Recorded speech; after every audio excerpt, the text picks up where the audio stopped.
నమస్కారం. ఈరోజు green grace అపార్ట్మెంట్కి సంబంధించి ఏదైతే చట్టపరమైన ఉల్లంఘనలు ఏవైతే ఉన్నాయో వాటి మీద సంబంధించి విచారణకి హాజరు కావడం జరిగింది. ముఖ్యంగా ఆ ప్రాజెక్ట్ ఏదైతే ఆదిత్య ఇన్ఫ్రా ప్రాజెక్ట్ అనేవాళ్ళు మొదలుపెట్టినప్పుడు ఎన్విరాన్మెంటల్ క్లియరెన్స్ అనేది ఏదైతే ఇచ్చారో దానిలో పేర్కొన్న కండిషన్స్ ఏవైతే ఉన్నాయో ఆ కండిషన్స్ని ఏ విధంగా ఉల్లంఘించారు అనేది మేము బోర్డు ముందు స్పష్టం చేయటం జరిగింది. ఎందుకంటే ఎన్విరాన్మెంటల్ క్లియరెన్స్ తర్వాత ఎవరైనా ప్రాజెక్ట్ మొదలు పెట్టాలి అంటే పొల్యూషన్ బోర్డు నుంచి కన్సెంట్ ఆఫ్ ఎస్టాబ్లిష్మెంట్ తీసుకోవడం అనేది తప్పనిసరి.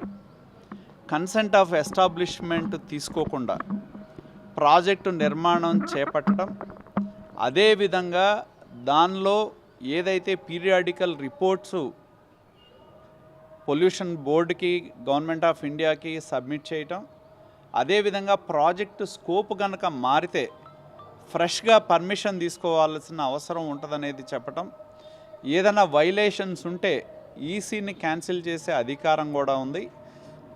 అలాగే ఏదైతే వాటర్ పొల్యూషన్ యాక్ట్ ఏదైతే ఉందో వాటర్ యాక్ట్లు ఉన్నాయో వాటి నియమ నిబంధనలు ఉల్లంఘించి green grace apartments Bajrang urban infra limited నిర్మాణాలు చేపట్టింది ఏ విధంగా వైలేషన్స్ చేసిందనేది బోర్డు ముందు కమిటీ ముందు ఉంచడం జరిగింది.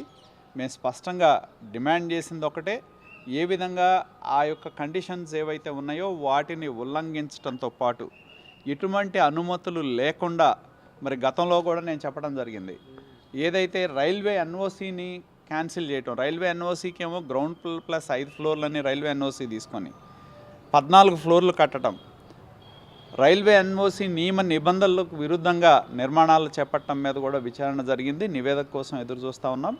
అలాగే ఫైర్ ఎన్ఓసి కూడా తమకున్న అధికారాన్ని 5 సంవత్సరాల కాలంలో తమకున్న అధికారాన్ని ఉపయోగించి ఫైర్ ఎన్ఓసిని కూడా మరి కట్టే స్ట్రక్చర్లతో సంబంధం లేకుండా జస్ట్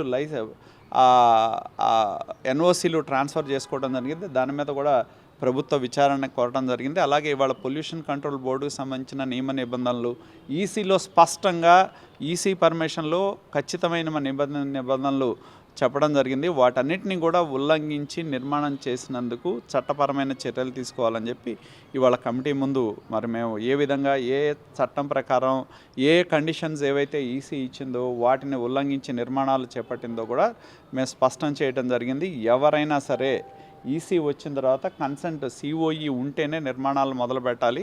ఎంత విచిత్రం అంటే 5 ఏళ్ల కాలం అధికారాన్ని ఉపయోగించి తమ పరపతిని ఉపయోగించి అధికారులను ఎవరిని కూడా దరిదాపులుగా రాకుండా రకరకాల ఉల్లంఘనలు జరిగినా కూడా అధికారులు కానీ ఎవరైనా ఆ వైపు చూడటానికి భయపెట్టే విధంగా చేసిన వ్యక్తి ఇవాళ ఏదో నాకు విషయాలు తెలియదనే విధంగా మాట్లాడి తప్పించుకునే ప్రయత్నం చేయడం జరిగింది. స్పష్టంగా మేము దానిలో ఉన్న నియమ నిబంధనలు సిఓఈ కావచ్చు, వాటర్ యాక్ట్ కావచ్చు, ఎయిర్ యాక్ట్ కావచ్చు, ప్రాజెక్ట్ స్కోప్ ఇంతకుముందు 4 టవర్లు కడితే ఇవాళ 3 టవర్ల నిర్మాణమే చేపట్టాం. ప్రాజెక్ట్ డిజైన్ మారింది, స్కోప్ మారింది, నెంబర్ ఆఫ్ యూనిట్స్ మారినాయి, తీసుకోవాల్సిన పర్మిషన్స్ అన్నీ కూడా సమగ్రంగా తీసుకోలేదు. దానివల్ల ఏంటంటే మధ్యతరగతుల దగ్గర నుంచి డబ్బులు వసూలు చేసి మరి ఈ వైట్ కాలర్ క్రైమ్ కంటే ఎక్కువ రాజకీయ రంగు అనేది వేసుకొని దాన్ని ఎటువంటి పర్మిషన్లు లేకుండా మార్కెట్లో అమ్మకానికి పెట్టి అమాయకుల దగ్గర డబ్బులు వసూలు చేసిన గ్రీన్ గ్రేస్ అపార్ట్మెంట్ యాజమాన్యం మీద చర్యలు తీసుకునే విధంగా కూడా మేము ముందుకు వెళ్ళాలని కోరటం జరిగింది. కాలం ఒక్క అధికారి కూడా దాని వైపు వెళ్ళిన పరిస్థితి లేదు. ఎందుకంటే ఈ మధ్యన కాలంలో పక్కన రోడ్డు ఉంటే మరి పాపం ఒక ఆయన కొత్త కారు కనుక్కున్నాడు, మన వర్షానికి ఆ కారుతో సహా వెళ్ళి గుంటలో పడింది. అయినా అధికారులు ఎవడో కూడా దాని వైపు చూసే సాహసం చేయాలి. కాబట్టి ఎందుకంటే అధికార యంత్రాంగాన్ని అంతా కూడా గత 5 సంవత్సరాల కాలంలో తన అన్న మంత్రి కావచ్చు, ఈయన దౌర్జన్యాల వల్ల కావచ్చు, మరి వాళ్ళని చెప్పు చేతల్లో పెట్టుకొని అక్రమ నిర్మాణాలు చేయడం జరిగింది. కాబట్టి ఆ వైలేషన్స్ ఏ విధంగా, నేను ఇక్కడ కూడా చెప్తున్నా, రాజకీయాల గురించి నేను మాట్లాడతలా, చట్టపరమైన మీరు తీసుకున్న అనుమతులు ఏవైతే ఉన్నాయో వాటికి విరుద్ధంగా ఏ విధంగా ఎటువంటి అనుమతులు లేకుండా నిర్మాణాలు చేపట్టారు అనేది మేము స్పష్టంగా కమిటీ ముందు నివేదించడం జరిగింది. దానికి అనుగుణంగా ఎయిర్ యాక్ట్ కావచ్చు, వాటర్ యాక్ట్ కావచ్చు, ఈసీ వైలేషన్స్ కానీ దానికి అనుగుణంగా చట్టపరమైన చర్యలు తీసుకోవాలని చెప్పి కూడా మేము డిమాండ్ చేయడం జరిగింది.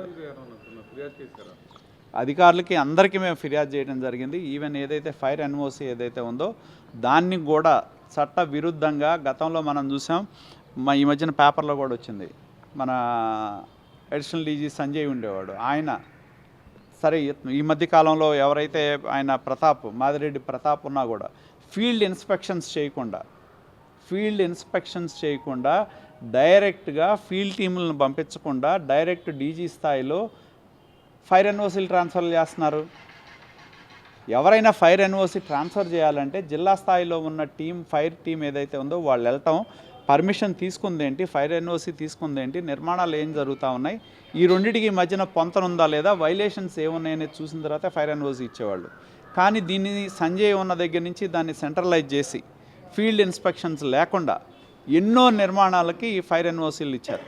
దాని మీద కూడా మేము ప్రభుత్వానికి ఫిర్యాదు చేయడం జరిగింది. దాని మీద కూడా ఎవరైతే ఫైర్ ఎన్ఓసీలు కళ్ళు మూసుకొని చట్టవిరుద్ధమైన నిర్మాణాలు ప్లాన్లు మార్చినా కూడా ఇచ్చారో దాని మీద చర్యలు తీసుకోవాలని చెప్పి మేము ప్రభుత్వానికి ఫిర్యాదు చేయడం జరిగింది. దాని మీద కూడా సమగ్ర విచారణ ప్రభుత్వం చేపడుతుందని చెప్పి కూడా తెలియజేస్తా ఉన్నాం. కమిటీ ముందు మేము స్పష్టంగా చెప్పింది ఏంటంటే, ఏదైతే ఆదిత్య ఇన్ఫ్రా పేరు మీద తీసుకున్న ఈసీ ఏదైతే ఉందో అది ఏలూరు జూట్ మిల్ పేరు మీద ట్రాన్స్ఫర్ అయింది. ఆదిత్య ఇన్ఫ్రా పేరు మీద తీసుకున్న ఈసీలో స్పష్టంగా కొన్ని కండిషన్స్ చెప్పారు. ఏమని? కన్స్ట్రక్షన్ మొదలుపెట్టే ముందు కన్సెంట్ ఫర్ ఎస్టాబ్లిష్మెంట్ తీసుకోవాలి అని చెప్పి. ఎస్టాబ్లిష్మెంట్ ఎప్పుడు తీసుకున్నారు?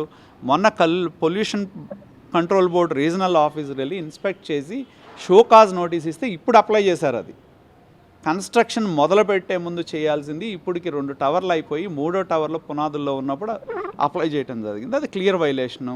అదేవిధంగా ప్రాజెక్ట్ స్కోప్ మారితే ఖచ్చితంగా ఫ్రెష్ ఈసీకి వెళ్ళాలి, దాన్ని కప్పిపుచ్చటం జరిగింది.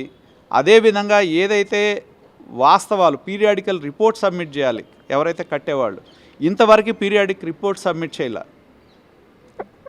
ఎవరైనా వస్తే చాలు భయపెట్టడం ఆనవాయితీగా మారిపోతా ఉన్న పరిస్థితి. భయపెట్టి 5 ఏళ్ళు ప్రతి ఒక్క అధికారిని భయపెట్టి అక్రమంగా నిర్మాణం చేసి ఇవాళ ఇది చేస్తూ ఉన్న పరిస్థితి మనం చూస్తూ ఉన్నాం.